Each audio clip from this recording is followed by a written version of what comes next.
Welcome to the Fans Ed Sports Show. Talk about the X's and O's. Talk and break down for the success of each team.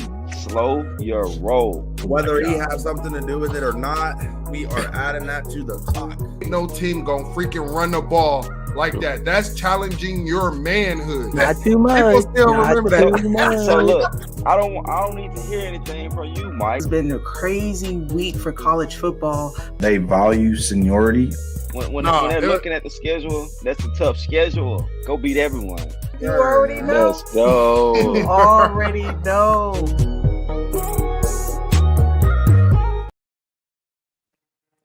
What's going on? What's going on? Welcome to the Fans Edge. We got your host, Cleveland Mike. We also got your producer, Walt K Disney. And we got Best Damn Media's finest, my guy, Ron James. Let the people know what's up, Ron.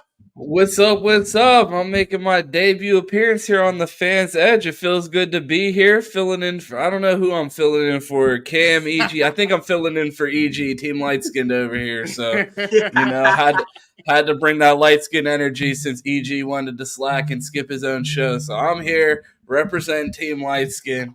How you guys doing? Man, Hey. hanging tough. I ain't gonna lie. It feel like this week going by slow. I don't know about y'all. Y'all let me know in the chat. Is this week going by slow or what? Man, it's crawling. I can't wait for this game Saturday.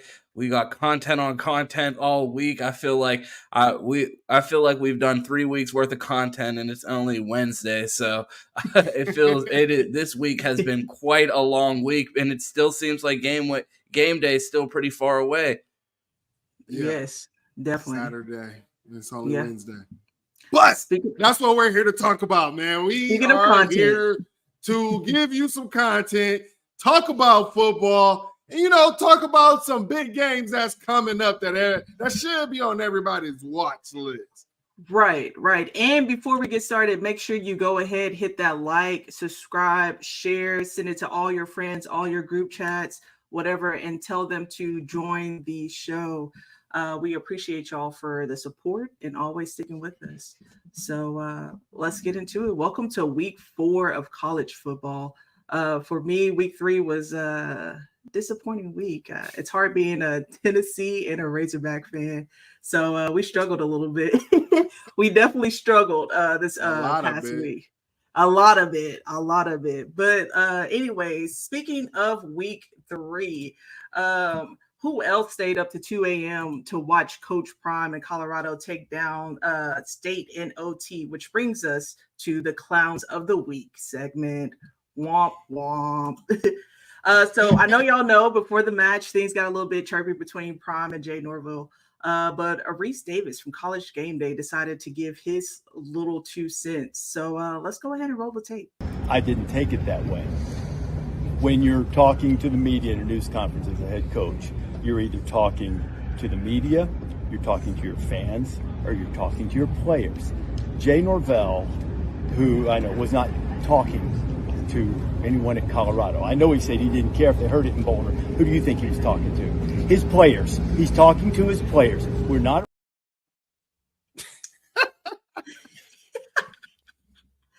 Sometimes it's best to stay in your place, but hey, I understand, you got to have those hot takes to get the views and the likes. So Mike, I know you were fired up about this and you sent it to the group chat. So what's your thoughts on this? I couldn't believe that Reese Davis formed his mouth to say that it was about the players. And then the reason why, Jay Norvell was already a clown, but the reason why he has to be on there is because he said, someone who gets it. Oh, you're teaching so let me understand this message, right? Oh, you're telling your players to not go talk to the media with sunglasses on, which haven't seen any of your players doing that anyways. Not go talk to the media or anybody with your hat on. But how many news conferences? I think every news conference he's called with a hat on. So it's bro, let's be consistent. You get Clowns of the Week because you weren't talking about the players. You were talking about a specific person. And then you had to bring up, my mama didn't raise me that way. Well, if you're talking to the players, talk to the players.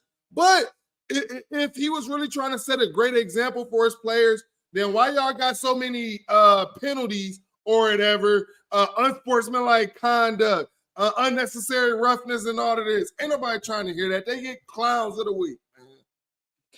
Yeah, he tried to walk it back later in the interview, saying that like he did acknowledge the fact that Norvell said he knows that Colorado is going to hear it. So I mean, he knew what he was doing when he said that. I don't know why Reese Davis tried to like turn into Captain Save-A-Ho there and throw him a life vest. Like, bro, it's done and over, and really no one's sweating it. So like, for him to even come out and like want to like just dive in the water for him, that was just so weird. And like the comments, I mean, off rip were fucking goofy. And I honestly don't get why everyone's keep taking these unnecessary shots, because honestly, I feel like they gave that game significantly more energy than existed. But maybe, I mean, like you said, people were staying up till 2 a.m. to watch Colorado State. I mean, I couldn't tell you in 30 years of life, that's my first time watching a Colorado State game. So, I mean, I guess Norvell is kind of doing his own thing as far as bringing light to his program in the same, I mean, not the same way as Dion, but I mean, everyone's seeing what Dion's able to create in the show that he brings. And I feel like that was Norvell's way of, sneaking his way into a scene or a chapter of this book that Dion's writing. Yeah. Dion said you're just adding fuel to the fire. I even saw he brought his mom in, and she gave a little speech to the team. So I'm like, I know that's definitely my family. Everybody has to have your back. And after the game, Colorado State coach Norvell said Monday that senior Henry Blackburn has been getting and receiving death threats after the late hit against Colorado's player Travis Hunter. So Coach Prom says stop sending that shit. I don't know if I can say that, but I apologize. But he said stop. He said they were just a player trying to make a play. You can say what you want. Right. Okay. Well, I appreciate it. Look, I mean, it never should ever get to that point to where you're threatening a college student athlete for making a play. I understand that the hit was hard and Travis will be out for a couple of weeks, but even Travis got on I think his podcast and mentioned, players make plays, and that's what he was just trying to do. So cool your jets. Was it a late hit? Yes. Like, was it unnecessary? Yes. But death threats, man, come on, man. Nobody should be doing this. This is football. It happens. That's what you throw a flag for, and that's what they did, right? So the issue handled on the field, no need for the death threats. And I know there's people saying that he should never play football again. That is way out of proportion, bro. Stop that, man. Yeah, no, the death threats were definitely over the line. At the end of the day, like they said, these are kids. I mean, as critical as we are and we say they're professionals and are getting paid a ton of money, man, they still got to go to class. Like, they still study for tests. Like, at the end of the day, they are kids. It's just football. I mean, we see what happened with that. I believe it was a Patriots fan, that lost his life at a game fighting over sports. At the end of the day, these are just games. So, I mean, it's never that serious that it needs to escalate to that type of level. So, yeah, you hate to see that. And, I mean, like Prime, I thought it was a very, classy move by Prime to come out there and, denounce all of that and, address that, this kid is out here. Yeah, people make mistakes. Was it a dirty play? Kind of, but I mean, again, I'm old enough to remember when that was called finishing the play. You know what I mean? Yeah. So I mean, yes, I get that. And even in the moment, my first thought was, man, he should probably be ejected for that. And I know they're not, because it's just going to be one unsportsmanlike conduct. But in my head, I'm like, okay, you can eject someone for one targeting play for something incidental, but that was clearly intentional. It was a late hit. It took someone out of the game. I feel like you should have the ability to, Yankee kid. Should he be suspended? No, but I think he probably should have sat down for the rest of the game after that hit. Well, he actually did end up sitting down on the game-winning the scoring tie touchdown. Yeah, he got sexed up really nice in the open field. Yeah, we seen him get his ankles snatched. on that tying touchdown that ended up sending it to OT. Yep. Yeah, what's the famous saying, Ron? That Cleats we and have cheeks, man. There we Cleats and go. cheeks. That I was talking on the Buckeye Roast this morning, and I said my analysis for the Buckeyes was I have not seen any cleats and cheeks going on for the Buckeyes yet. So I think our defense is doing pretty good, but I don't want to speak too soon because we do have a big matchup this weekend. Yes, and we're definitely going to get into that later in the show, so make sure you guys stick around. But I did see a response or chat about Shador poking a Colorado State player in the eye. I don't know if you guys saw that, but I thought that was freaking hilarious. So I'm just gonna have to go ahead and say that he kind of gets away. I don't. Oh, go ahead. Right. Yeah, poking someone in the eye is crazy. Like that. I mean, that's something. Like I saw the I'm old enough to know that like what football used to look like and how people used to finish plays and say that wasn't a dirty play 20 years ago. But I wasn't watching back when they were poking each other in the eyes on a regular basis. Like that's a little too far back for me. That's a Bobby Boucher move, man. That's classic, man. That's what happened when you had that high quality H2O from Mama. Now let's move on to the ACC. Can Miami go undefeated this year? They are 3-0 for the year, and they're playing against Temple this weekend. I read somewhere where Miami skill talent grading is at an elite level, apparently. Miami has the best receiving grade in the country through week 3 and the second best rushing grade in the country, according to Pro Football Focus. What have you all seen from Miami this year? Go ahead, Mike. I mean, what have we seen from them? We've seen them, beat a Texas A&M team. What we did see from them is we do know that their offense is fixed. Shout out to Josh Gaddis, who actually broke their offense and tried to break Tyler Van Dyke, but he actually looks like a brand new quarterback out there without Josh Gaddis. So we do know that they do have, an offense. I haven't really seen anybody do the Madden style 4 verts on them this year. So there are improvements. There is something that they can hang their hat on. Going undefeated, I don't see it because I just don't see it. Is it possible? Yes. Their schedule kind of lines up. Clemson lost to Duke. I mean, hey, so it's definitely possible, right? But I don't know. They got a tough test coming up in about 3 weeks with North Carolina, but I'll see them covering their next couple games. Yeah, man. So when we used to see these Miami 12-0 spaces, I'd look at them and completely roll my eyes and be like, man, I just don't see it. I think that Texas A&M is going to steamroll them. Like, I don't think the ACC is that ass. Like, Clemson should be better. They don't have to play Duke. And then I was like, man, I mean, Florida State should beat up on them, UNC. And, like, I come out and I've watched a couple Miami games now, and their skill talent's legit. And like Mike said, they got Josh Gaddis up out of there, and it looks like a totally new offense. Like I listen to Miami Spaces all offseason. I'm like, I've never heard this guy Kobe Young's name ever, and he's out here going crazy. Like that kid's super fast, and we know that they have Nathaniel Joseph on the bench, one of their true freshmen, and we know that he's a burner too.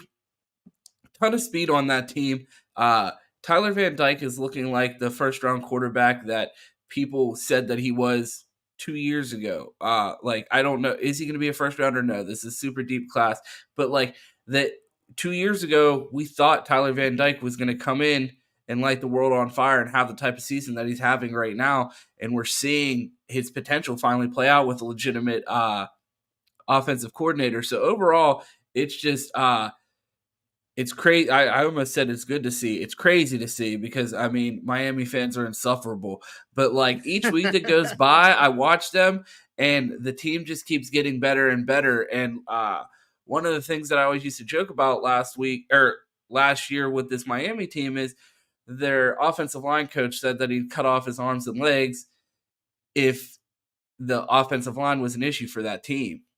And it absolutely was last year. Yet, I mean, thankfully, he didn't cut off his arms and his legs, and he's still coaching at Miami and seems to have gotten the ship corrected this past year. I know Francis is playing as a true freshman, and he's really balling out for a freshman at tackle. It's crazy to see what he's been able to do. That offensive line has been really holding up and looking like Mario Teams' past as far as elevating the trench play. A lot of the I know their Bain, one of their edge rushers, is having himself a year already, and he's a younger guy. So I just overall am impressed with what I've seen from Miami so far. Have they really played anyone? No, not really. But I mean, they were at threat of losing the namesake of their university to a team in Ohio that doesn't even play in a city called Miami. Like, that would be fucking crazy. They're talking about we're the real Miami. Like, they don't even have Miami on their mailing address. Like, so, I mean, the fact that they were able to defend their name and then to get a win against Texas A&M, which, like, I'm still not sure if that means anything or not. It was a 5-7 team last year, but they're an SEC team, and they have the recruiting pedigree. So, that you see them ranked preseason. Will they end up re-entering the polls? I doubt it. I don't think that's a very good team, but who knows? It could be. So, I want to go through this schedule with you, Mike, or Disney, either one of you guys. If you guys want to jump in and work on this together, I want to get your thoughts. I'm going to read through the schedule, and because every time I look at the schedule, man, I'm having trouble finding the losses. So I want to do a ranking or a final record prediction for Miami here. So we have the Temple Owls this week. I think that's a dub. Then they're on a bye week. Then they're at home against Georgia Tech. You guys see any issues there in that game? I think they can pull it off. Georgia Tech has been looking a little nice in some areas, but as an overall team, I'll give it to Miami to win that. Yes, same. And then we have North Carolina, and this is a game that for a long time that I had chalked up as a guaranteed L for Miami. And each week that goes by, I'm starting to believe in the possibility that Miami could go into Chapel Hill and beat the Tar Heels. I know, this is actually one of those, Miami. You never hear Miami fans talk about this on Twitter Spaces, but I don't know if anyone out there listens to the Levitard Show.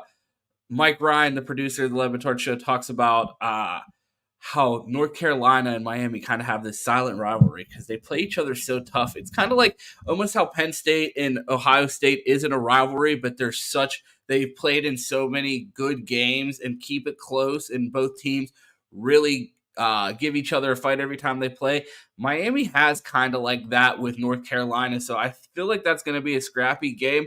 But if Miami is really the improved team that we've seen so far, I think they might be able to get that one done. What do you guys think there? I think that this is going to be the first game that's going to test their secondary. They got who's back there? Is it Kitchens? Cam Kitchens is on their defense. Yes. Yeah, Cam Kitchens is back there. We're going to see if the other guys can hold up, man. This is what's his name? Drake May. Drake May, yeah. He's what? They say him and Kayla Williams, 1A, 1B. And who's gonna go, the first quarterback off the board.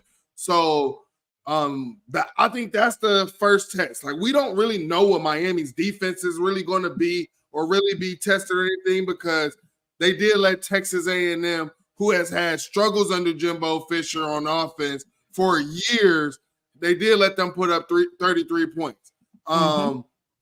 North Carolina has gotten better on the defensive side of the ball as well. And then you're talking if both of them are coming into this game undefeated. It's going to be a primetime night game, right?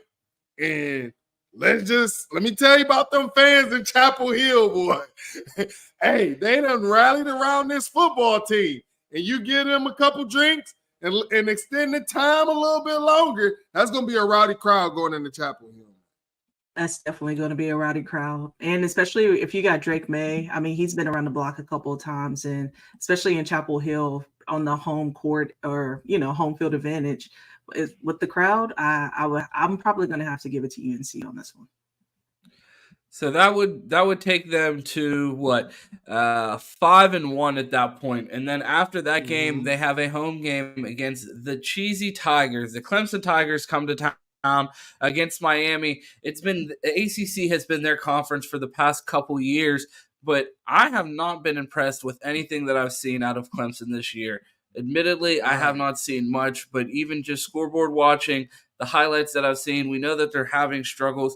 I mean, I knew after week 1 I was talking about DJU's father deserves an apology from Dabo because I don't think that DJU was the problem. So I think that Clemson is vulnerable this year, and I think that Miami has a chance of taking them out and really slaying the dragon this year.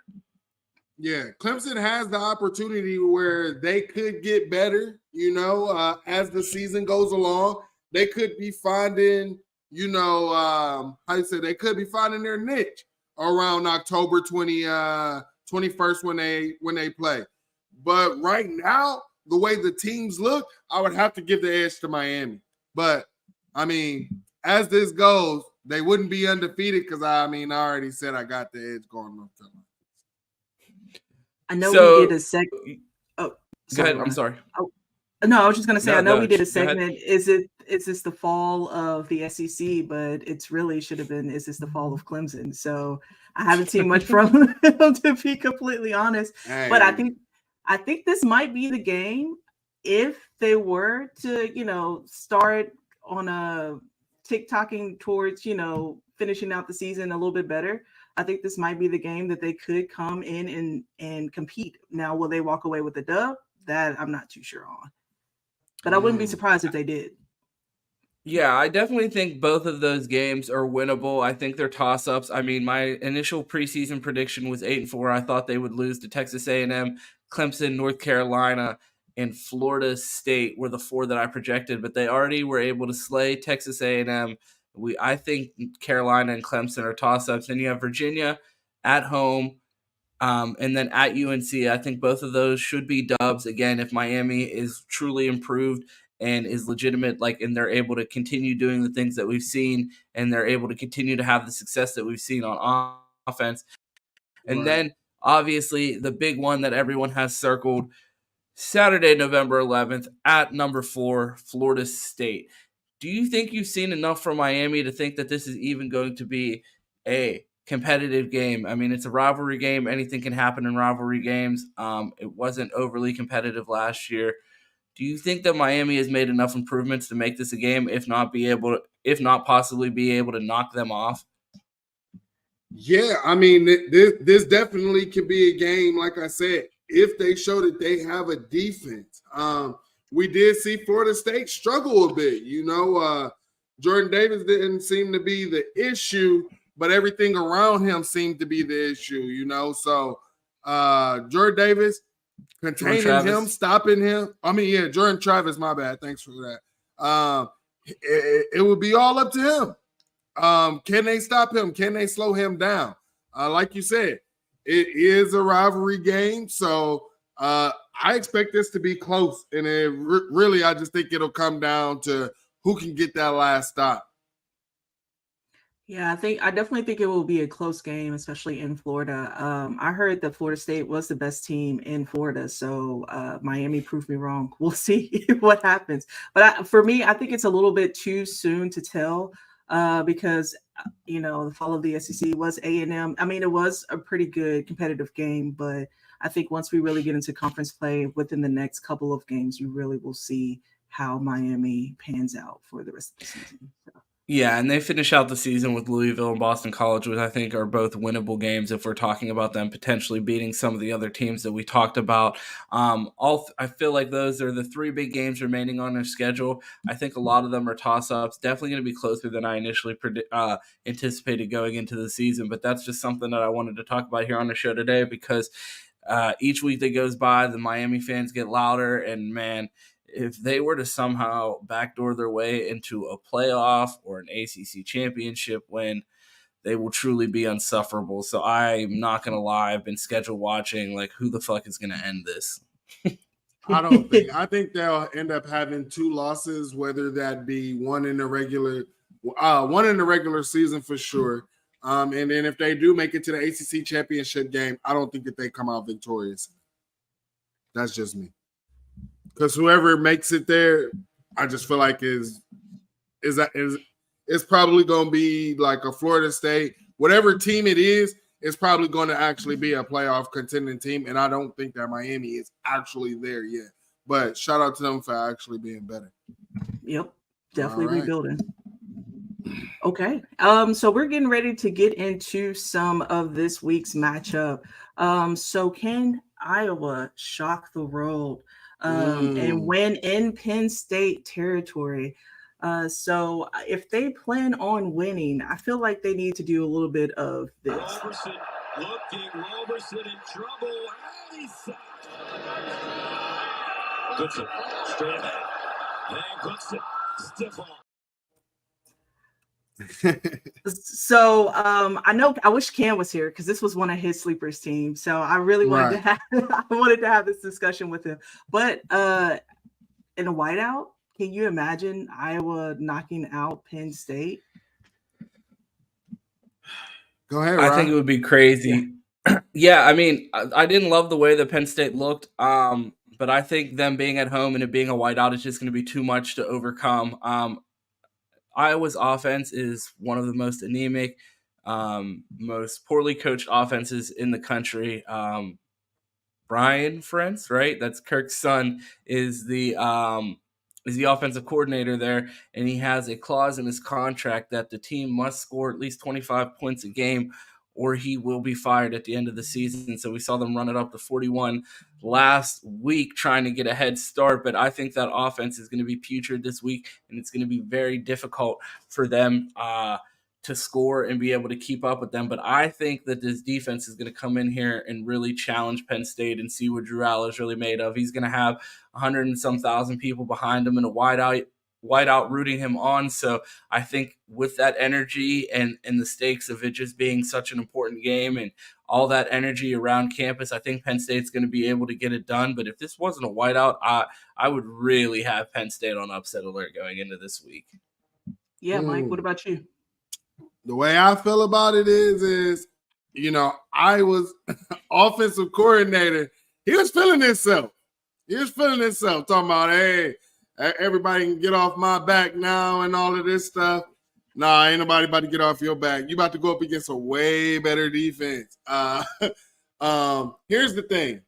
I think that this is a great test for Penn State. And a great test for Drew Allar. This is going to show is Drew Allar everything that he's cracked up to be. What some of us in the Ohio State fan base who, believe he was supposed to be our quarterback, right? Is he going to be that guy? Iowa has that secondary. Xavier Wampa back there, he actually got recruited to be at Ohio State, but ended up deciding to go to Iowa. And he's been out there making plays. Here's the thing about their defense. Don't let their defense get rolling because their defense is normally a scoring defense. They know how to take the ball back. They set up lanes. They block when they're returning that ball. So the key in this game is going to be Penn State not having any turnovers. Iowa, I have no faith in K McNamara. I will put this little statistic out there. Penn State doesn't really do that well in whiteout games against top teams. Iowa's not that top team, so they should do good. Yeah, I definitely don't see Iowa coming in there, especially in the whiteout. They're probably going to have to run off the field, so I hope they get ready for that as well. So let's switch over to some SEC talk. We got Bama's QB situation. Last week we talked about the fall of the SEC with Coach Saban and the Crimson Tide. He settled on Tyler Buchner for last week versus South Florida. And let's just say he struggled a little bit. So play action, the two tight ends on the field. He wants to take a shot. Tipped ball incomplete. Action for Buchner. Looks downfield. Hit from the deep ball for Burke. At the goal line, just passed. So he didn't do that well, and Saban announced that this week going against Ole Miss that Jalen Milroe will start after the falling to Texas at home. So this could be a potential upset alert. Ron, what do you think? Do you think that this is the chance for Ole Miss to go ahead and get another dub against Bama? I mean, I'd love to see it, but I think that at least Saban got it right. It looks like Jalen Milroe is going to be getting the start on Saturday. If Tyler Buchner would have went out there and kept punting and punting and punting, I kept seeing the drive results pop up on my Twitter timeline, and it was like punt, punt, punt, punt, punt. Mm-hmm. So I think Milroe, just with his legs alone, is dynamic enough of an athlete to be able to carry Alabama with the rest of the talent that they have around them. So I think that they got it right, and I think Jalen Milroe gives them their best chance to win going forward.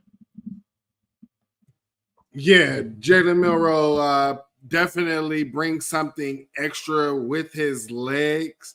That's what they need. Tyler Buchner doesn't do that. That second throw that you showed in that clip, it looked like it hit the wide receiver's hands. But we know Bama wide receivers have had several issues catching the ball. So it's things that you can't really put on the quarterback, things that you can. We know that they're not the best route runners either, not the best at getting separation, the best, maybe better at using their speed to get by people.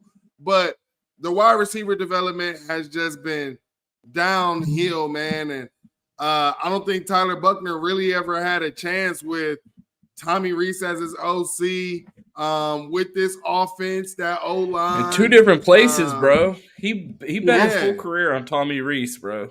Yeah, I wouldn't have done that.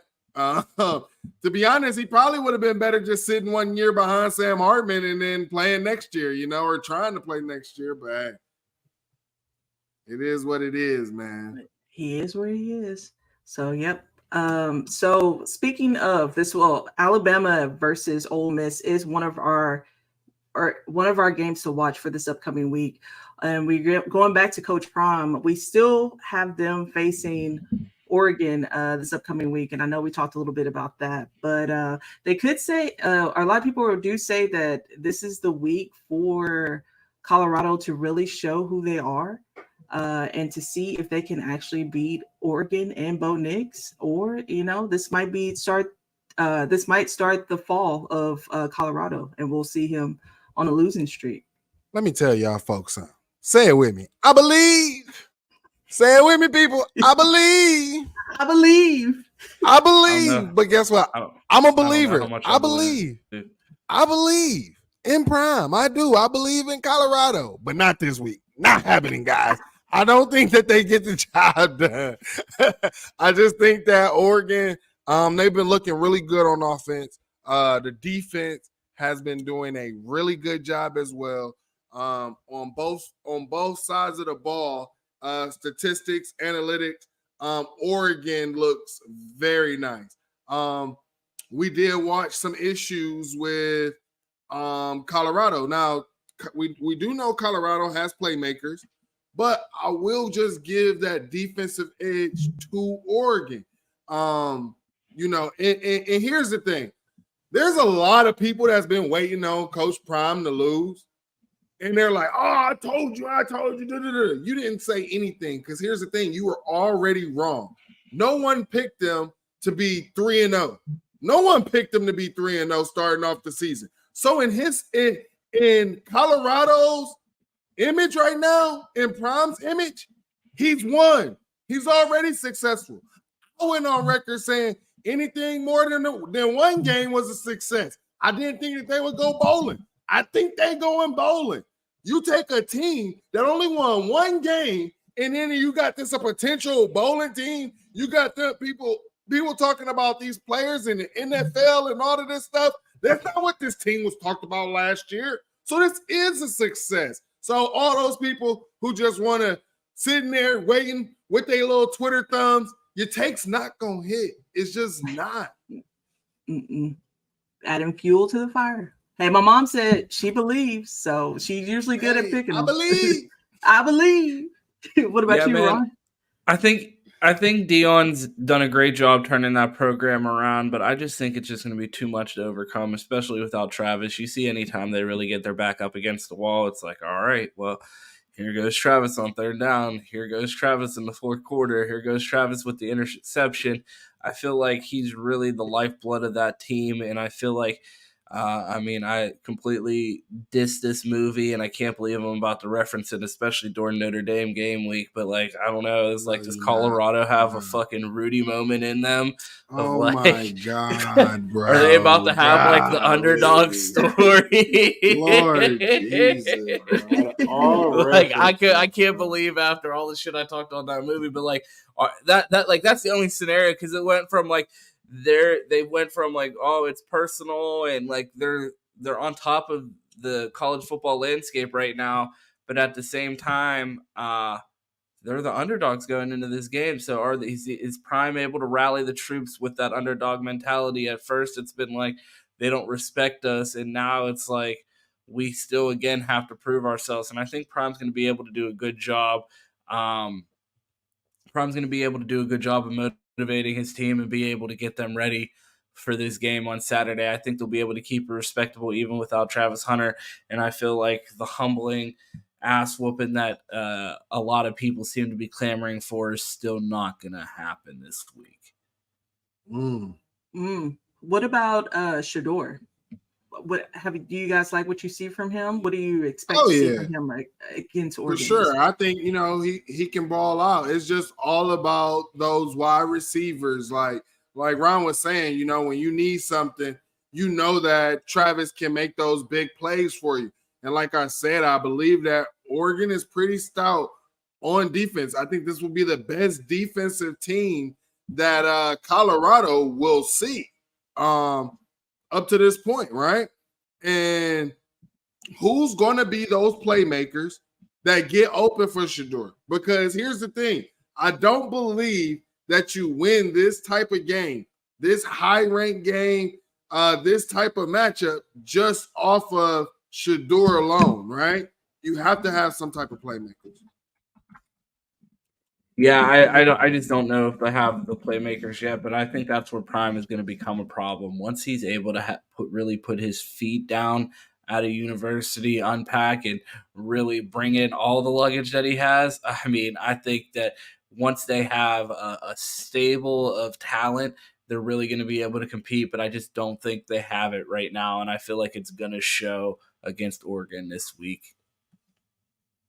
As Zach says, Oregon's going to rush for 300 yards, especially with that defense. So we'll definitely see. Yeah. And getting into is a playmaker. Oh, my bad, Mike. Yep, no, definitely is. And let's get into the main event of what you all have been waiting for, the grand finale. Notre Dame will take on Ohio State this Saturday. Ohio State comes in as 65.8% over Notre Dame per ESPN. So Ron, I'll go ahead and let you know that you guys talk about it a lot on the Buckeye Roast and all the other best damn media. So what are your thoughts and your take on this game for those who are not a Big Ten fan coming into this and haven't really watched Ohio State or Notre Dame? What would you like to see for this upcoming matchup? I'm particularly interested in how Ohio State's secondary is going to hold up against Sam Hartman. They were challenged, but it was Western Kentucky, and that's what everyone's going to say. You could put as many pretty graphics on the screen as you want. You can compare them to Ohio State as much as you want.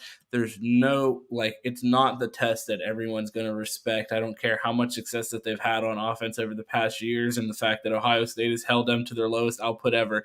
No one's going to respect this defense until they do it against a competent quarterback, a named quarterback, a branded team. So I'm just really interested in, is Ohio State going to come out?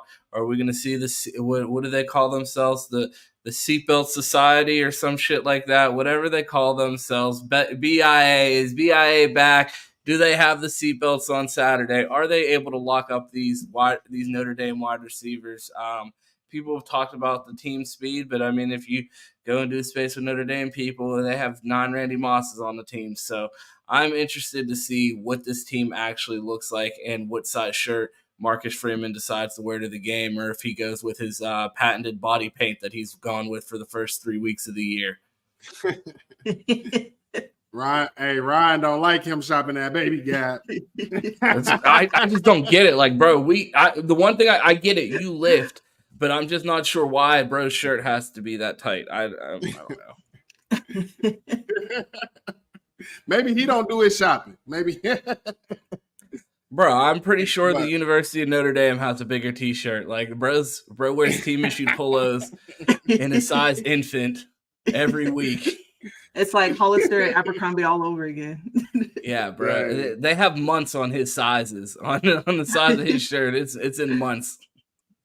Yeah, so for this Ohio State Notre Dame game, I think what it's going to come down to is for Ohio State is getting pressure on Sam Hartman. Like Ron was saying as well. All last year, Ohio State defense was looking good, but they weren't playing no top quarterbacks or anything like that, right? So, but then as soon as they go up against, someone with some talent, some athletes on the perimeter, things became an issue. It was like, whoa, they can't cover nobody. They can't do this. This is going to be the test. Now, I see my guy Perry Eliano, Ohio State safety coach, he put BIA backs or silver bullets or something like that. We gonna see, because us Ohio State fans, we gonna hold you to the standard. Because guess what? The standard is the standard. Now, talking about Sam Hartman in this pass rush, everybody has been like, oh, we haven't been getting no pass rush.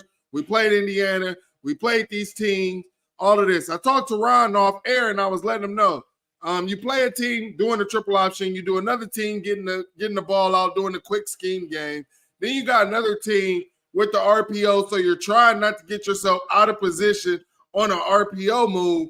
I really think that you see the Rushman, Larry Johnson guys really have a day. Now, we remember Mike Hall, the game that he had against Notre Dame, just wreaking havoc in the interior of that Notre Dame offensive line. Where Notre Dame is strong at is the outside, the tackles. They have a first-round draft pick out there at tackle, right? But I really think Ohio State guys are going to get home in the interior. Now, you don't just have to worry about a Mike Hall up front. You have to worry about a Tyleik Williams. And as we saw as the game went on, and the more reps that this guy has been getting, the better he gets. As long as Ohio State can stop the running back that Notre Dame has, what's his name, Estime, Ohio State wins this game easily. But I do want to know, Ryan, maybe you might want to hold yours for Friday. Well, y'all do bold predictions on Friday. But do you got any predictions for these games at all? Or for this Ohio State Notre Dame matchup? Predictions. The only prediction I have is that I think Ohio State's going to win. That's my bold prediction. But how I think much? A touchdown, close game. I'm not ready to put a score. I'm not ready to put a score in this game yet because I have not had the chance to really dive in. I'm like, honestly, if anyone's watched the Buckeye Roast, it's been a lot of historical talk. It's been a lot of shit talk. We really haven't dove into the nuts and bolts of this game, but I feel like I've seen enough from my team that, like, if our secondary is legit, the rest of this defense is going to be a problem. I don't give a fuck if Kyle McCord's back there, fucking Joe Bowserman, fucking I don't give a fuck who's back there. If they got a Ryan Day calling plays, Marvin Harrison Jr. and Mecca Ibuka out there, they'll be able to put up enough points that if this secondary can hold up, that they should be able to come out of there with a win. Will it be as pretty as Ohio State fans would like to see? Probably not, but I think this defense is good enough to stop Notre Dame, and I think that Ryan Day or whoever's playing quarterback, it's going to be Kyle McCord. I think there's enough talent on the perimeter and in the backfield that it's going to be hard for them to fuck this up. I'm going to tell you guys how you can predict this game. And it's going to be what you watch in the pregame warm-ups. And the person that you have to watch is Ryan Day. Because, see, here's the thing. The first few weeks, you seen Ryan Day in pregame, he just tense. He ain't really like loose. He don't really seem like he's having fun, right? But you see him in week 3. And I was like, oh, that looked like the Ryan Day I saw back when he coached that Georgia game. And then I'm like, okay. If you see that Ryan Day in pregame, this game could get out of hand quick. And I should have known. If the Buckeyes defense can hold up, this game could get out of hand quick. We should have known what type of game it was about to be, too, because we were getting the text messages and the DMs, and they were like, Ryan Day just went fucking nuts at the Skull Session. Like, it's going to be crazy. So, like, for those people who aren't Buckeye fans here, Ohio State has, like, a pep rally the morning of the game. And, like, the coaches speak, some players speak, and it's, like, in front of, I don't know how many people they pack in there, but it's a fucking massive building filled with people. And then the players and coaches talk, the band's in there. It's crazy. And they said Ryan Day was on the mic going crazy. So I was just like, I feel like Ryan Day is going to come out here with that energy needed. I just hope he's able to find that and channel that in South Bend. You're not going to have that home environment. You're not going to have all of that, but I hope we find those vocal leaders that we've been talking about all off season, and someone's able to get this team hype on Saturday. So Disney, man, all right. I see this. I see this comment in the chat. Buckeye Jesus or touchdown Jesus, touchdown Notre Dame. Like, I don't know how much touchdown Jesus is rocking with y'all these days. When's the last national championship y'all got? Like, y'all got to say an extra Hail Mary or something. I don't know if you guys have been praying to the wrong Jesus. I don't know what is going on, but it does not seem like touchdown Jesus is really fucking with y'all these days.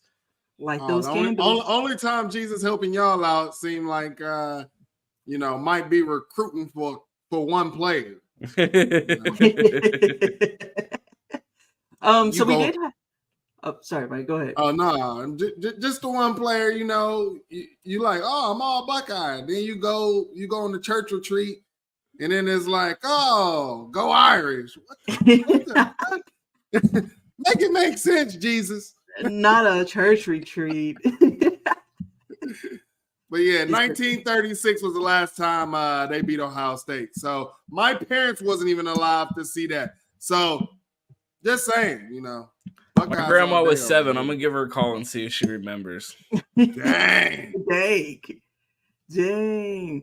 Hey, so make sure y'all are go ahead and leave us some comments. We do have some extra time in the show. So I'm going to go back up to some previous questions that we had that we skipped over.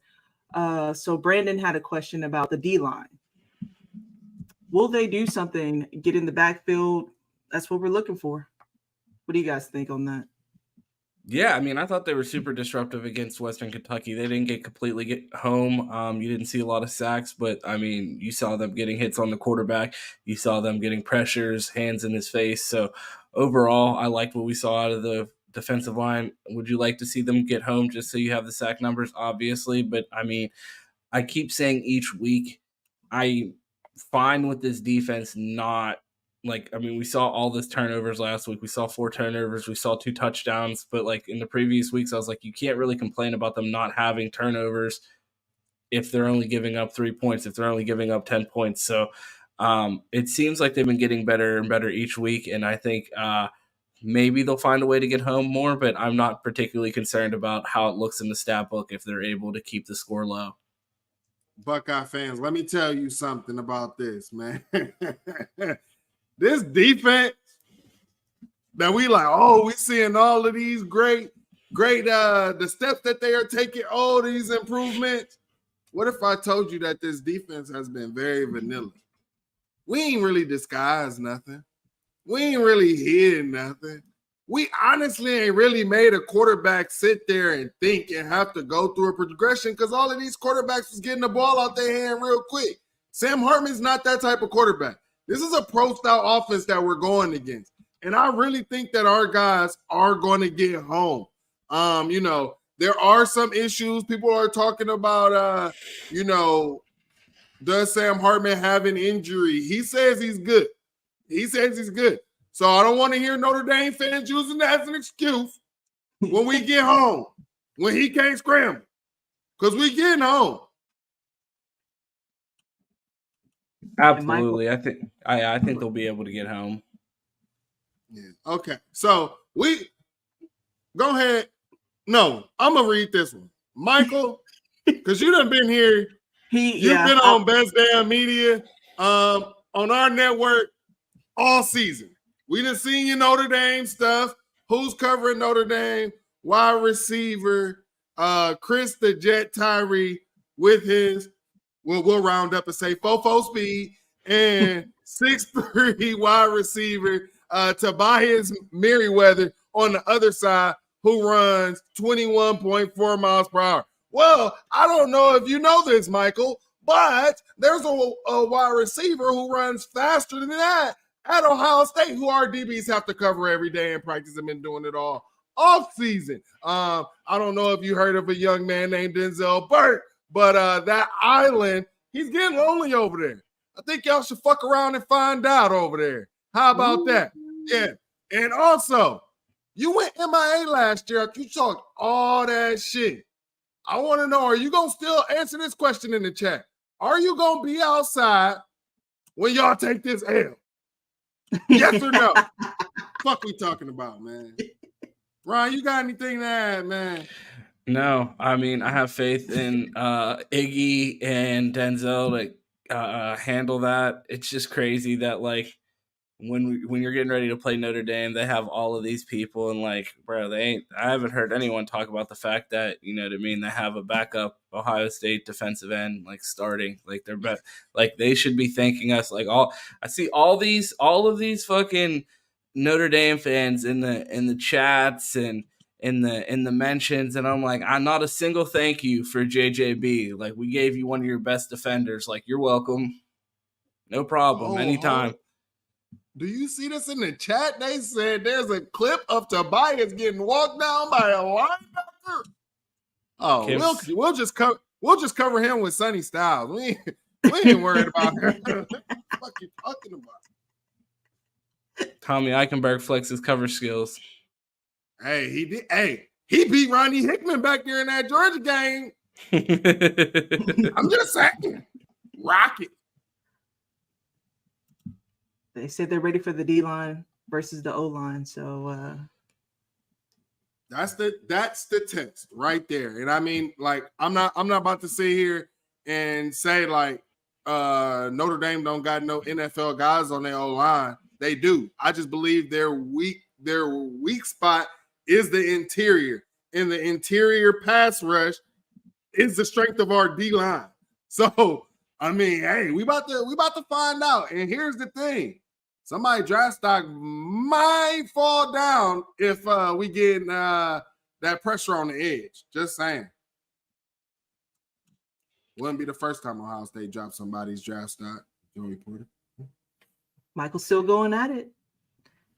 He says, I can't wait until it turns pitch black dark in Notre Dame Stadium and those hell's bells are ringing on deafening volume. I mean, it's going to feel like hell at the end of the game. I don't know if that's what you guys do after you lose. You play some fucking music and it gets dark or whatever. But whatever losing celebration, I'm sure the tears are probably going to make it fucking deafening. And it might have a flash flood warning after what the Buckeyes are about to do in South Bend. So everybody stay safe on Saturday because the tears are going to be flowing from that stadium.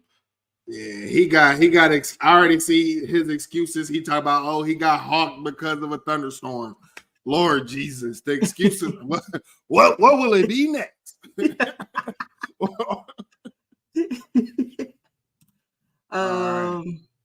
You got anything else for us, Diz?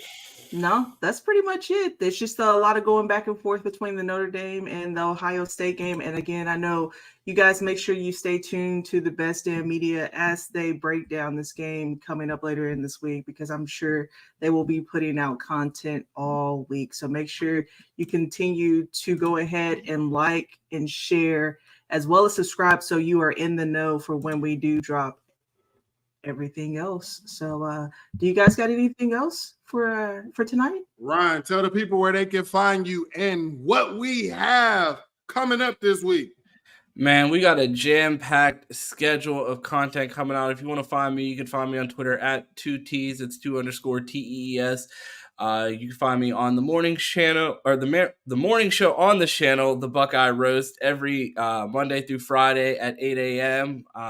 Chris Drew from Menace to Sports is filling in for Q the rest of the week. We have the college football pregame show on Saturdays at 10 a.m. And then we also have the flagship Buckeye BS on Sundays with me, Mike, Cam, and Q. And then tomorrow, me and Chris Drew will be live in the Bleacher Report app previewing the Notre Dame game at 3 p.m. So if you don't have the Bleacher Report app, make sure you download that and catch us in the Ohio State team stream. I'll be there with Big Chris Drew. Lots of content coming with Big Chris Drew in the next couple days.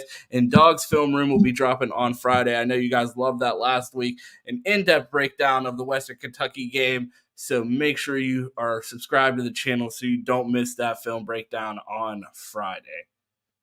What How I about tell you, Mike? tons of Go ahead. content. Yeah, definitely content, man. Tons of I said we got to get a coming. graphic, man. I'm talking too much about all the shit that's going on the channel. It's we like, just need here's to the put calendar. it up. We definitely just need to put it up. But yeah, you can find me on Twitter and Instagram at 216_wildboy. Also, go in our bio, click the link, catch us in the Discord as well. We have several communities where you could be in the Ohio State community. You could be in the college football community. There's NFL as well in there as well. Also, Saturday, catch us on the Bleacher Report app. Also, we will be on Mark Rogers a few minutes after, so make sure we're doing two post games. Yeah, two post games. So make sure you're following because Best Damn Media is bringing that heat and we ain't stopping. One more piece of content that we completely forgot about. The streets been talking, man. Everybody's been calling for us to come out. They said we're hiding. They said we went Hollywood. So we got to pop out tomorrow and remind people what it is. We will be on Twitter for the Best Damn Space at 7 p.m.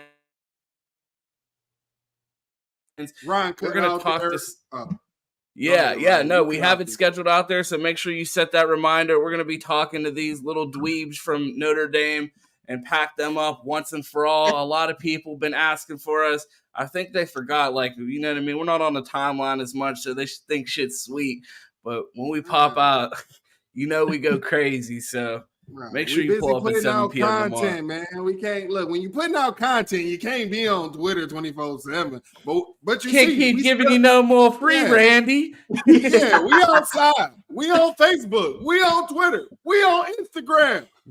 We on Discord. We everywhere. We outside. So you can catch us anywhere. You just gotta figure out where we at. Follow the schedule. Exactly. Follow the schedule. That's why, again, you should like and subscribe. I keep trying to tell you.